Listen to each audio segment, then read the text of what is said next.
Hey there. So this video is basically to tell you guys about a problem I had with one of my solar batteries. It's a Sungold 48 volt battery, and I got them about a year and a half ago. Last summer, on the hottest day of the year last summer, one of them went into an alarm, and tech support, through email with tech support, they said go ahead and open up the battery and see if I can see anything visually unhooked or unplugged or anything. So I did that, and I found something with it last year, put it back together. Basically, I just found that a clip, one of the little pegs on the motherboard wasn't pushing all the way, and it clicked into place. I closed it back up and then started back, and it worked. It worked great, actually, till the hottest day of the summer this year. Did it again. And what it would do is it trips into an alarm, which shuts off all the power. And it would, you could read the motherboard. It had enough power to read the motherboard and tell you what's wrong, but it would not let any power out or in to the battery banks or to the cells in the battery. Anyway, so on the display, you go to temperatures, and it would say T1, which is temperature sensor 1. It was reading minus 40 degrees Celsius, which something was wrong. So anyway, tech support, hey, kitty kitty, tech support said, hey, we'll start sending you some parts. You start replacing parts. We can figure out what's wrong with this thing. And I said, all right. So that's what we did. Anyway, this video is showing exactly what I did. I did fix it. Anyway, we'll get on with it. Here you go. Okay, so I opened up this. This is the same battery they had me open up last year. Tech support had me open it up last year and look and see if there's just any loose connections. Last year we found that this connector, that white connector right there, found that wasn't snapped in all the way. Well, this year, not the case. Everything seems to be well hooked up. BMC seems to be fine. I mean, there's nothing, no burnt smell or nothing like that. But this is what the BMC of these batteries look like. This would be the T1 heat sensors, I think. They come over, loops up, comes over here to this first bank.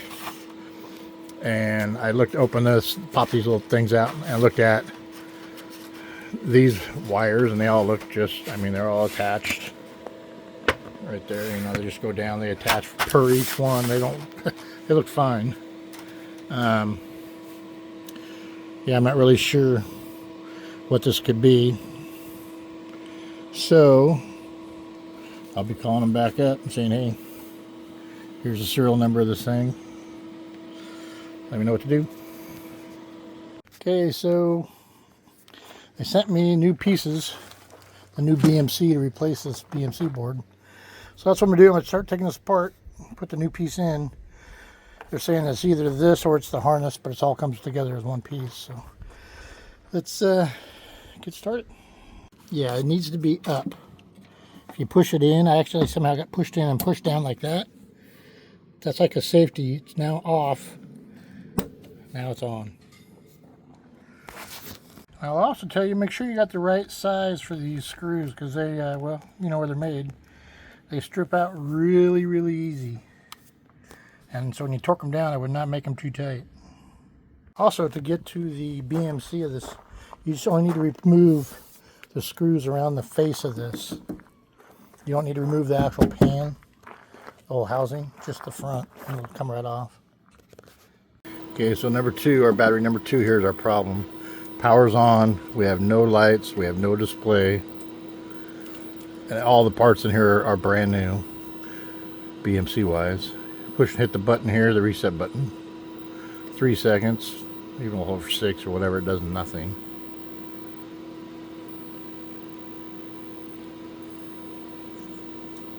Nothing. 3 times. Nothing. Turn the power off, does the same thing.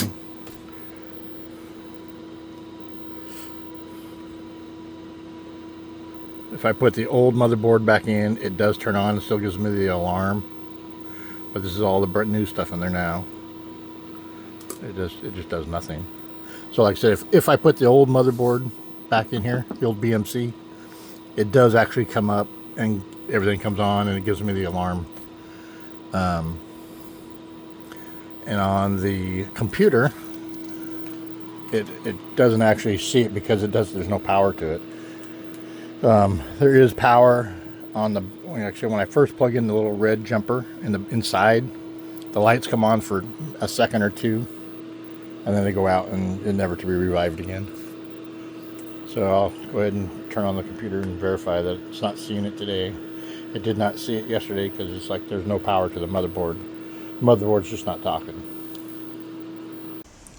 Okay, so after I took it apart the first time, looked at it again, there was nothing I could see was wrong with it. Put it back together, tested it, still doing the same thing.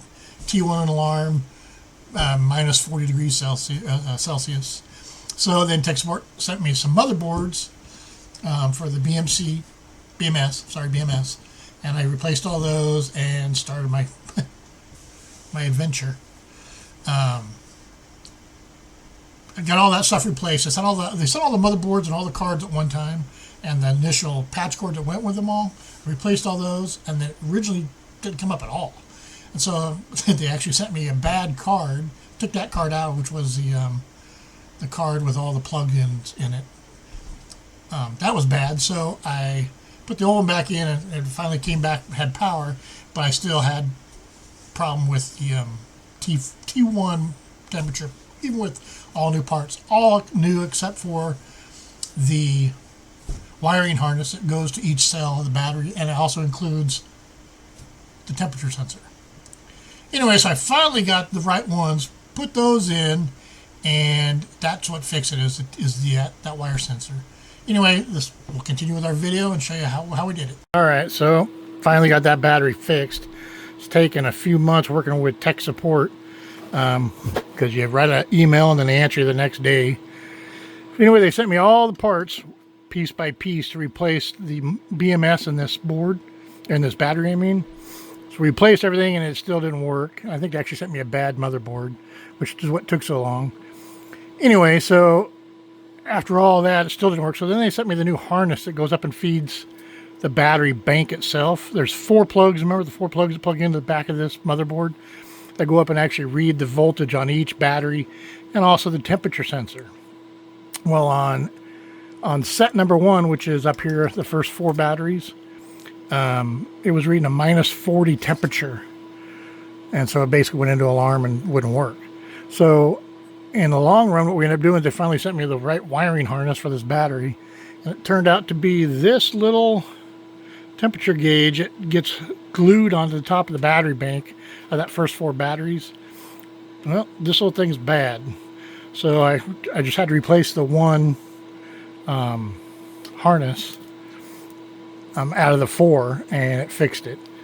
So all of that for just one little stupid wire there. Temperature sensor. Now it's working good. We'll put it in test mode, run it all day, and then tonight I'll turn it off because I don't want to run it at night, because first time up running it. I can't believe they have us homeowners fixing this instead of sending this back. I mean, it is a 100-pound battery, so I can see why they don't want to do too much shipping. But anyway, it's fixed. Something simple, and they did work with me. Sent me all the stuff. About a 4-day turnaround, maybe 5-6-day turnaround to get most of the parts. But I mean, they sent me all the parts were in there, so I have spare parts for everything. Anyway, that one battery, which I believe when I ordered this, these were on back order, and it took an extra 3 weeks or a month to get the darn things. And I'm thinking that this is probably one that was rushed, put together. This is the one I had trouble with last year when I got really, really hot. The same temperature sensor went out and it kicked back in. Well, this time it didn't kick back in. So anyway, there you have it, guys. Have a good day.